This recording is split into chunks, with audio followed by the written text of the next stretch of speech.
So can I call on stage Dr. Farhad Hafezi, Dr. Damien, and Dr. Rohit Shetty, who would be conducting. So we can start with Damien first. So I think this is, both of you are very emphatic about your standpoints on this. Dr. Gatinel doesn't believe in cross-linking, and he feels that just stopping eye rubbing is the answer. And Dr. Hafezi, of course, has been one of the pioneers in cross-linking. So let's see, what are your opening statements about cross-linking? Why do you think it's not a hype and it's a reality, and why do you think it's a hype? Well, I think if we were in the year 1999, I would have to explain why it's not a hype, but after 19 years of clinical application, far more than 1,000 Medline publications, and the fact that in the two countries that have a registry for keratoplasty, the Netherlands and England, and they have both published that the number of keratoplasties has dropped by 30 to 50% in the past 10 years. I think it's rather on Damien to explain to us why it's a hype. Yeah, well, for me, I would say that I'm not saying that I don't think believing or not believing makes sense in this kind of field, because cross-linking exists. It's a widespread procedure, and I'm not like putting any skepticism on the fact that it has stabilized some people. My point is that you have techniques sometimes which work in a way which is not the intended way. Because I have one question for you in the audience that you may not have thought about. That is, what is cross-linking? Elementary speaking, it's creating covalent bonds, and it's usually to make any material more rigid, right? If you use cross-linking in the dental art for teeth, fixing, etc., all dentists will tell you that cross-linking works right away and stops when they remove the pedal of the UV light. And my question to you, Farhad, is why is that you have to wait 3 to 6 months to see something happening? And I would then rephrase that cross-linking is not cross-linking per se, but it's a mechanism of wound healing which is induced by an inflammatory reaction caused by a photochemical trauma to the corneal stroma. It's a very long explanation, but that's how I see it. Now, to say if it's useful or not, I think, of course, if, for example, if it makes the eye less sensitive to eye rubbing, and or if the eye is painful and it creates like a conscious awareness that you shouldn't touch your eye anymore, that's perfect. Let's do it, you know? But then, why do you have to wait 3 to 6 months? Because it should work right now. I mean, it's a photochemical reaction which is immediate. Well, first of all, we all know that in the lab you can have an immediate effect that can be measured, but you're talking about the clinical condition.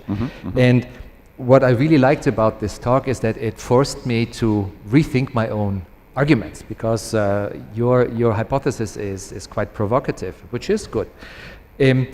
First of all, Damien, medicine is and science is full of examples where for years, even decades, we have been applying things we had not the slightest clue why they work, but we know that they work. So in all due respect, I do not care how do you call it, as long as the effect is there and what you postulate behind. Let's give you a few examples. I had to look it up. Modern physics is based on Einstein's theory of gravitational waves, postulated in 1916, proven 100 years later. The Higgs boson was proven in 2014 at CERN in Geneva, received the Nobel Prize 1 year later. The theory behind it comes from 1967. So we all are used to have decades of something that seems to be the case, and then it needs a final proof that comes way later. So I think this is where we are standing with cross-linking. As we do with many other things, we know that there is a mechanism behind it. Oh, another example. Do you use paracetamol in your clinic? Yeah, we do sometimes, of course. Why? Because it's a placebo No, if you go into literature, into any review, it will tell you, to date, the analgesic mechanism of paracetamol has not been elucidated. We do not know why it works, and we've been using it for decades. No, but we agree. Then what I'm saying from the beginning, since this cross-linking story, because I can tell you my skepticism is long. In 2006, some people in France were doing the first cross-linking studies, and they didn't have the ORS system, you know, the ocular response analyzer. So they sent me the patient to be measured before and after. And after, you wouldn't see anything. It was usually worst, not equal, because of course, you create inflammation, maybe, you know, so the surface was a little more irregular. So I was sending the data back, and they were not pleased.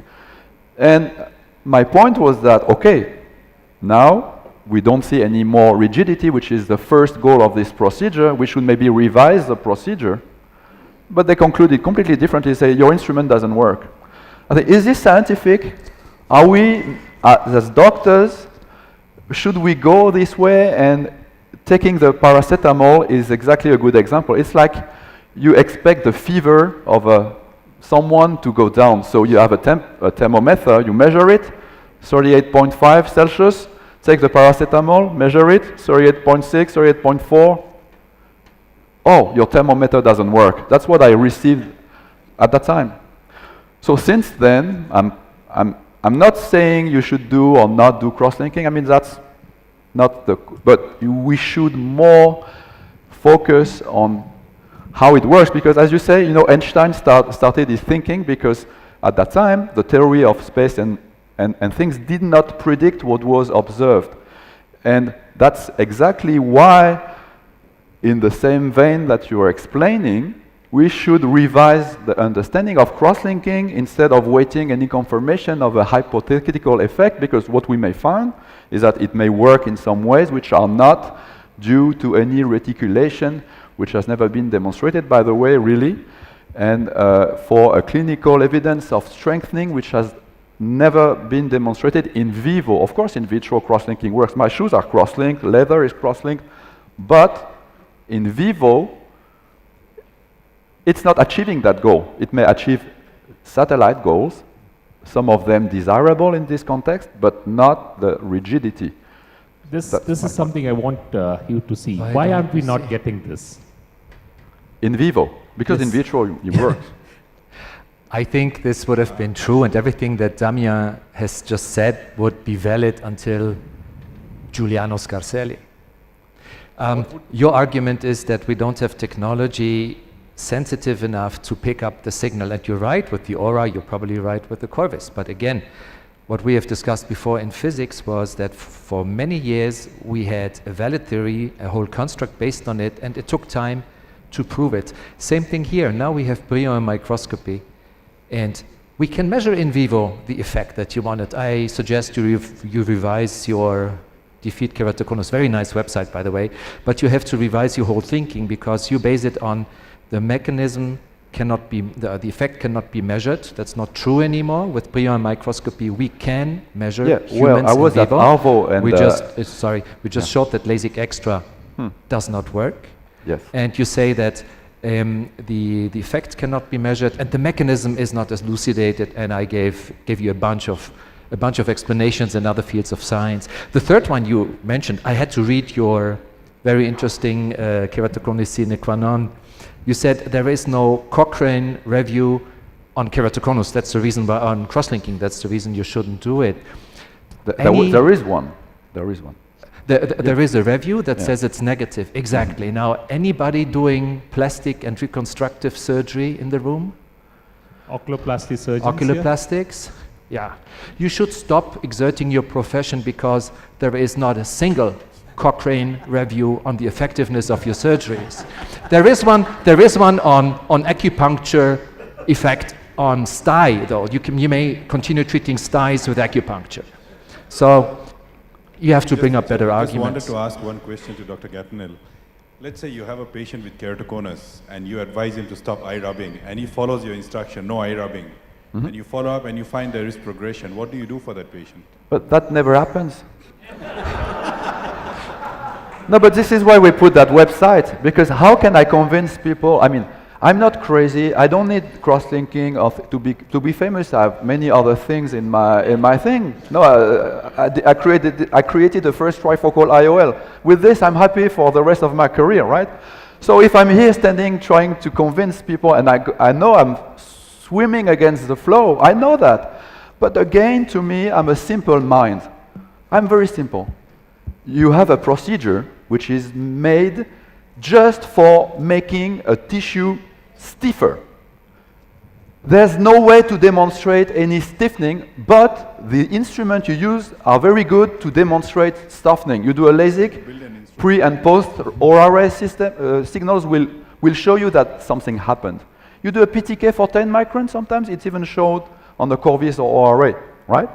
So why the instrument, which is stupid, would go against the error of time? That is, if you make a cornea stiffer, it wouldn't show it. That's all I'm saying. So my point is not do or not do cross-linking. I don't do it, of course, because first, patients who stop rubbing, they don't progress, and the website shows it clearly, because I don't want to lose my reputation and my job at Rothschild. Suppose, like I said, when those parents with their children come to me, and when I advise them not to do cross-linking, but come back whenever they want to do the difference map, if they would progress, how would I look like? Stupid? My residents are there, my fellow are there. We have a fellow in common, you know, Emilio, he tells you probably what happens in Russia. What happens to me is the opposite. I can show testimonial of parents thanking me for being the first to interview their child, to ask about the sleeping position, the atopy history, send them to ocular surface specialists, because what Roy does is very important. You need to control ocular surface inflammation, blepharitis, meibomian gland dysfunction. All these things are all like interplaying to converge to one thing, which is eye rubbing, and if you stop it again, it doesn't happen, because I would lose my job if it would. Can I ask you a question? Yes. I think this is what Dr. Rajesh Fogla said, that we don't have a machine to measure it, so probably we can build it one. That's the future. But there are mathematical modeling like this. Can you play the video, please? It's a short 30-second video which says that it's getting stronger. Do you agree to this or not? All mathematical modeling say you are a man of, you love mathematics, right? Yeah. So, and do you agree to this? I love math, but the model is sometimes something you put what you want to. I mean, that's what I was trying to explain yesterday. My first model, I wanted to prove something which was against my conclusion, and then it led to the discovery of the cosine effect on the cornea. So, of course, if you create bonds in any tissue, it may work. But you should believe in this because you have a PhD in mathematics. Yeah, that's right. There's a life before and after this, by the way. I was reborn on the 12th of July last year was the second. There's my life. My life has started now, my new life since then. It was a great work, but yeah.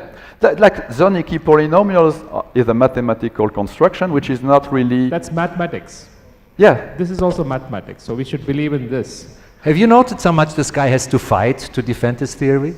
We can just lean back. No, but we created functions to better describe a process. There's no prediction much. How many of this crowd, I mean, have not started cross-linking, or you don't want to start cross-linking? If you can just lift your hand up. How many of you in this crowd do cross-linking? Well, Rohit, this is not fair. Nobody from France is in the audience. No, we have a lady from Georgia here. We have somebody from Arabia. I have a question. We know that you're arguing that it doesn't really help cross-linking and there's no real proof, but we have cases where we have seen flattening up to 8 and 10 diopters. Right. So you are having some reversal. So if there is a chance it to get some flattening, why would you not want to take that But chance? this flattening, how long it takes to happen? 3 months, 6 months, 1 year? Yeah. So I'm not saying it doesn't flatten. I'm just saying that the mechanism that it works may not be reticulation of the collagen, but more like a secondary wound healing. I have patients, they had like interstitial keratitis or herpes zoster, stromal immunological reaction. What happened to them is that they flattened by 8 diopters, like also 1 year later. I tell you another thing. Weakening of the cornea, when you do camera inlay implantation, you know, you make a 250 micron flap sometimes, put a foreign body in a cornea. And when you put the flap back, you expect the patient to see better, but what happens, like over time, they flatten also by 5 diopters in the center, and they have a hyperopic shift because of wound healing, probably similarly to what may happen in cross-linking over the time. If you would show me that once you have released the pedal of the UV light, there's a 7 diopter flattening on the cornea, which I would expect because it should work right now, then I would say cross-linking works. You know what I mean? And I wouldn't believe it could happen, because how could just a photochemical reaction create a shape change so dramatic? I understand now. Yeah, Maybe it's the mathematical mind that does not accept that there is more to the cornea and a whole cascade of reactions that modulate and that take time. And this is cell biology. This is not pure mathematics. This is not pure physics. This is the reaction of your body to. But on the other hand, Damien, why do we even care why it flattens? Medicine, as I said, is full of examples. We use it every day of treatments that we use that work. They care because it flattens by 8 diopters. We would be happy it was 1 diopter, 2 diopters. So that is what the big challenge is. Why should it flatten 8 diopters? Dr. Bellin has a point. Yes. Two things. One, I'll quote a mathematician who's not a physician, but Cynthia Roberts, well, we say the cornea is not a piece of plastic, but you're looking for a response of a piece of plastic. But I want to go back to a mathematical question. You alluded to earlier that these eye rubbers raise their pressure dramatically when it's a forcible rub. But raising intraocular pressure causes a surface tension. The surface tension is increased not at the steep part of the cornea, but at the flattest, which is Laplace's law. It's inversely related to the radius of curvature. Why, if that's the case, and that's a mathematical computation of surface tension related to pressure, do we see progression at the steepest part and not at the flattest part? Oh, I tell you something. When people rub, something has been overlooked as well. It's the Bell's phenomenon. Because when you close your eye, the eyeball rotates up, and we have but good... the pressure is going to be equal throughout the globe. Right, but so I want a really good answer, because if I don't have a good answer, No. I can't understand it, I can't follow it. No, but What I'm saying is, we don't really know the answer. No, but the But effect you of... still believe in it. No, but the effect of eye rubbing is plural. First, it exerts a direct pressure. It may increase the distension of fibrils. It may also push the extracellular matrix aside, so explaining the local focal thinning that you observe first. But you never know really much where the actual trauma occurs, because it's very complicated. If it's a grinding movement, it may be everywhere, on the flat, on the steep. The Bell's phenomenon plays a role, and we have now the thinking, but because we don't have many observations, that those keratoconus who look like pellucid marginal degeneration, which are very thin inferiorly, are occurring in patients who rub like inferiorly with a very marked Bell's phenomenon. And we have patients who have not only a very inferior thinning and deformation, but iris iridoschisis, which is the iris fiber distortion. We have a case on our website. When you look at the slit lamp, you see the iris is distorted at the place where the patient rubs, and it's very close to the thinnest point of the cornea, which is very inferior. So this is all anecdotal. Damien, this is the cross-linking debate. Yeah, not but the that's very eye rubbing. important. That was 20 minutes ago. No, I know, but everything's connected. Okay. Right. I mean, when you say science, we don't care how it works, and but that's how science progresses, by people who challenge a why question, and then people discover a satellite phenomena which leads to a progress. You are quoting Einstein, and you apply the opposite reasoning. He developed the theory because he observed that the answers, people would not really question the world, and he had a further question because he was not satisfied with the current mechanism of the Newtonian physics at that time. And that's my point. I'm not saying I'm Einstein or Newton, I'm just Gatinel, but I'm telling you that, again, if a procedure works, which is not the debate, my point is that cross-linking may not stiffen the cornea, and when we discover why, we may develop the real corneal strengthening procedure that will work. But as long as we satisfy ourselves with like uncertainties, I don't think we do a good job. But I like what Dr. Fogler said, necessity is mother of all invention. We are not seeing a change, maybe because it's not that it's not happening, may or may not, because we're not able to measure it. So you and I think with Brad Randleman groups have started working on Brilliant microscopy. We are also fortunate to get a grant which got approved, Indo-Netherlands grant, to build our own Brilliant microscopy. So we will invite you next year. Oh, great. And we will show you if Brilliant microscopy works. Okay. But we already did, Rohit. We showed the data 3 months ago and it's submitted. On a LASIK patient? extra.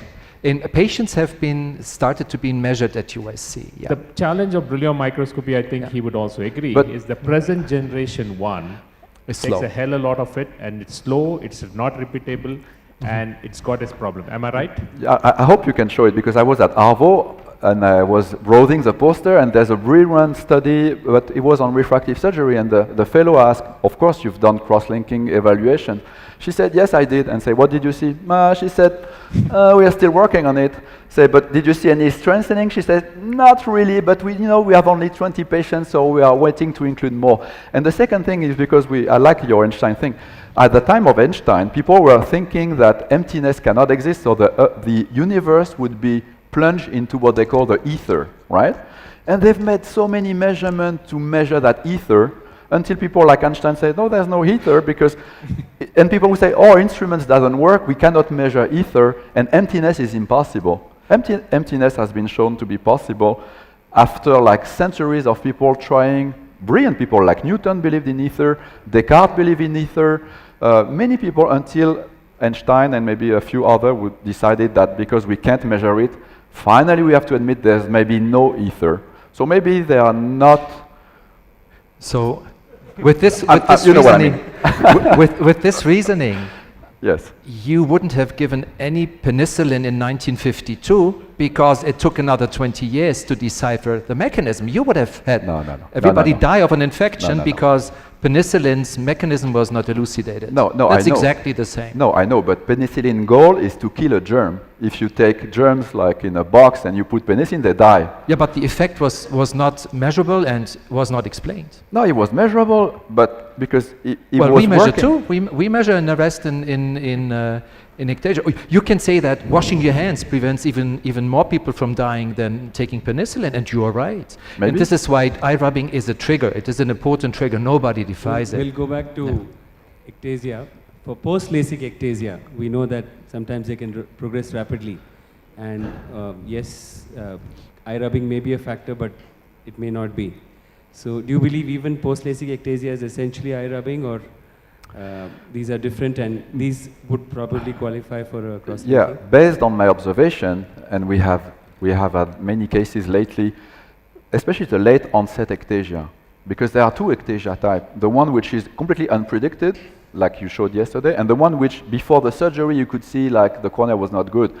And the other very important point which leads to this ectasia thing, in my theory of rubbing giving keratoconus, is that it explains all the missing links, all the broad spectrum of subtle deformation. If you have patients with asymmetric bow tie, subtle ones, ask them, and they will tell you that they rub, but not so much, and usually they use this, which is not as detrimental as the thing. So you can correlate subtle deformation. So my point is that if you have a patient who traumatized this cornea chronically and you do LASIK, it's a second hit which is accelerating the biomechanical decompensation.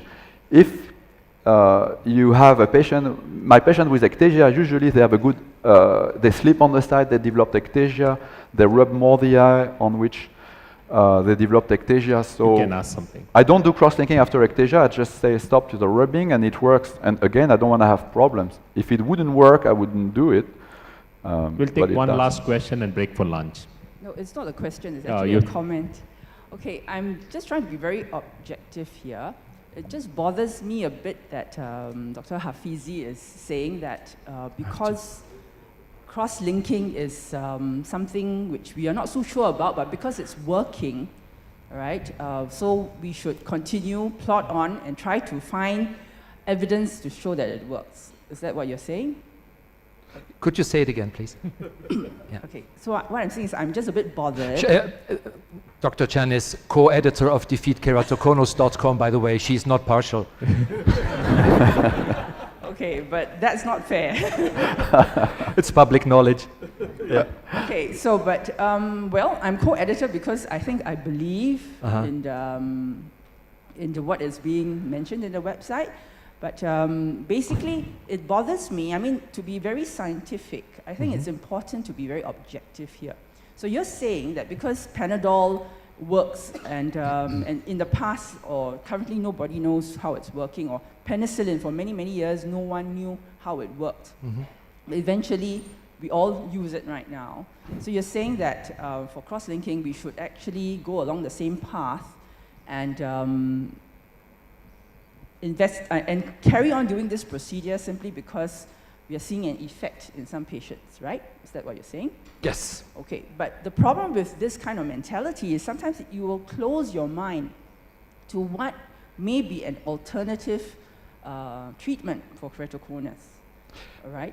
May I just respectfully remind you that 18 years ago, we opened our minds so far that we established an out-of-the-box thinking that almost crucified us the first years. The first years, I was standing where Damien is right now, and people were shouting at us, how do we dare put UV light on a cornea? And this is why, although we have a very tough debate, I like what you're doing because provocative thinking is what we need. This is where I fully agree. Okay, but what I'm trying to say is, I'm not saying that cross-linking doesn't work, but I think it's very important for all of us to open our minds to the fact that it may not work the way you intend it to, so that scientifically your mind is open to other pathways.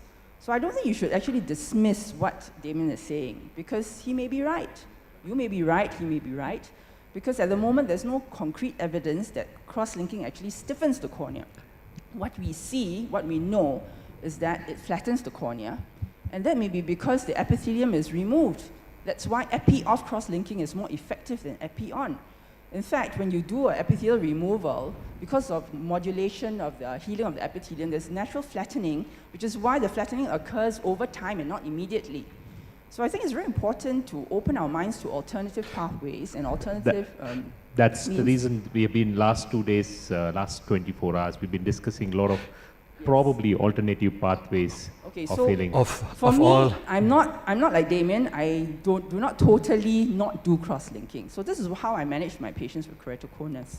So when they come to see me, I'll interrogate very, very carefully about eye rubbing history. All right, and in fact, many of them rub their eyes. In fact, most of them. Initially, some of them may not realize the fact that they're rubbing, but eventually when you interrogate them long enough, they will tell you they're rubbing. There are some patients, despite what you do, you refer them to an ocular disease specialist, you give them anti-inflammatory drugs, anti-mast cell inhibitors, they still cannot stop rubbing their eyes, and the keratoconus progresses, I will cross-link them. And somehow cross-linking, does desensitize the eye, and some of them find that within the first few months after cross-linking, because they're afraid to touch the eye, this habit of rubbing gradually, they stay away from it. Okay, so I have changed my practice of managing keratoconus in a way, maybe because it's his influence. So you're applying. There are valid points that he's bringing up. You're applying an empiric approach, but I think, unfortunately, after all these years and the overwhelming evidence, it's up to you to give us the proof in the pudding.